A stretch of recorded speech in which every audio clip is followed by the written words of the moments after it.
présence. Nous chantons, nous chantons. Tu es puissant, resplendissant. Tu es majestueux. Roi couronné, Dieu élevé pour l'éternité.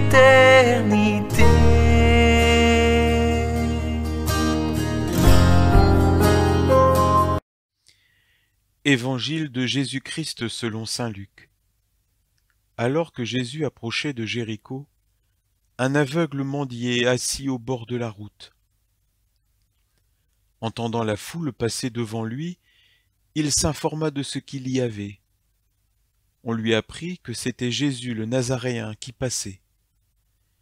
Il s'écria : « Jésus, fils de David, prends pitié de moi !» Ceux qui marchaient en tête le rabrouaient pour le faire taire. Mais lui criait de plus belle : « Fils de David, prends pitié de moi !» Jésus s'arrêta et il ordonna qu'on le lui amène. Quand il se fut approché, Jésus lui demanda : « Que veux-tu que je fasse pour toi ?» Il répondit : « Seigneur, que je retrouve la vue. » Et Jésus lui dit : « Retrouve la vue. Ta foi t'a sauvé. » À l'instant même, il retrouva la vue, et il suivait Jésus en rendant gloire à Dieu. Et tout le peuple, voyant cela, adressa une louange à Dieu. Acclamons la parole de Dieu. Un pauvre cri, le Seigneur entend. Un pauvre cri, le Seigneur entend. Ces paroles deviennent les nôtres lorsque nous rencontrons des situations de souffrance et de marginalisation, dans lesquelles vivent tant de frères et de sœurs que nous avons coutume de désigner par l'appellation de pauvres. Nous, qui sommes concernés par tant de formes de pauvreté, nous avons à comprendre qui sont les véritables pauvres, vers qui nous sommes invités à tourner le regard pour entendre leurs cris et reconnaître leurs besoins. Le cri du pauvre traverse les cieux et rejoint Dieu. Qu'exprime le cri du pauvre, sinon la souffrance et la solitude, sa déception et son espérance?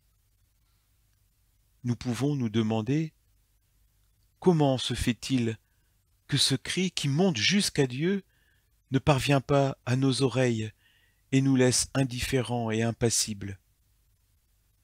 Nous sommes appelés à un sérieux examen de conscience pour saisir si nous sommes réellement capables d'écouter les pauvres. Pour reconnaître leur voix, nous avons besoin du silence de l'écoute. Plus nous parlons, plus nous aurons du mal à les entendre. Tends ta main aux pauvres. Chaque rencontre avec une personne en situation de pauvreté nous provoque et nous interroge. Comment pouvons-nous contribuer à éliminer, ou du moins à soulager, sa marginalisation et sa souffrance? Tendre la main fait découvrir, avant tout à celui qui le fait, qu'existe en nous la capacité d'accomplir des gestes qui donnent un sens à la vie. Que de mains tendues pouvons-nous voir tous les jours? Malheureusement, il arrive de plus en plus souvent que la hâte entraîne dans un tourbillon d'indifférence, au point que l'on ne sait plus reconnaître tout le bien qui se fait quotidiennement, en silence, avec une grande générosité. C'est souvent lorsque surviennent des événements qui bouleversent le cours de notre vie, que nos yeux deviennent capables de voir la bonté des saints de la porte d'à côté, de ceux qui vivent proches de nous et sont le reflet de la présence de Dieu. Tendre la main est un signe qui rappelle immédiatement la proximité, la solidarité, l'amour. L'espérance des pauvres ne sera jamais déçue. Le pauvre n'est pas oublié jusqu'à la fin. L'espérance des malheureux ne périt pas à jamais. Ces mots expriment une vérité profonde que la foi parvient à imprimer avant tout dans le cœur des plus pauvres. Rendre l'espérance perdue devant les injustices, les souffrances et la précarité de la vie. Jésus a inauguré son royaume en plaçant les pauvres au centre, en confiant à ses disciples la tâche de le mener à bien, avec la responsabilité de donner de l'espérance aux pauvres. Dans sa proximité avec les pauvres, l'Église découvre qu'elle est un peuple qui, dispersé parmi tant de nations, a pour vocation de ne faire sentir à personne qu'il est étranger ou exclu, car tout le monde est impliqué dans un chemin commun de salut. La condition des pauvres nous oblige à ne pas nous éloigner du corps du Seigneur qui souffre en eux. Nous sommes plutôt appelés à toucher sa chair pour nous compromettre personnellement dans un service d'évangélisation authentique.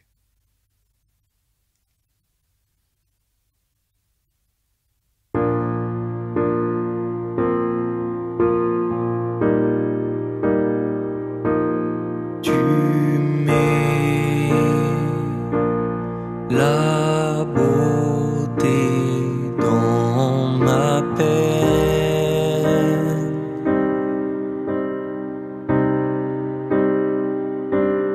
tu mets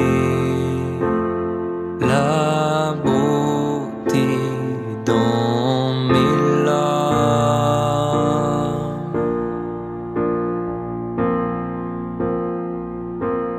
tu soutien dans ma faiblesse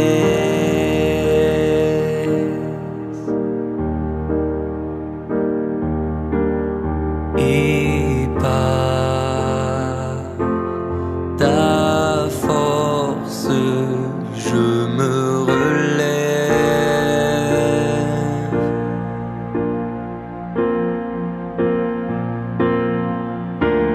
J'ai réalisé vivre en toi, c'est vivre aimer, car tu m'as promis confier en secret au creux de mon cœur que tu m'aimes. Jésus, je redis, je veux murmurer au creux de ton cœur, je t'aime.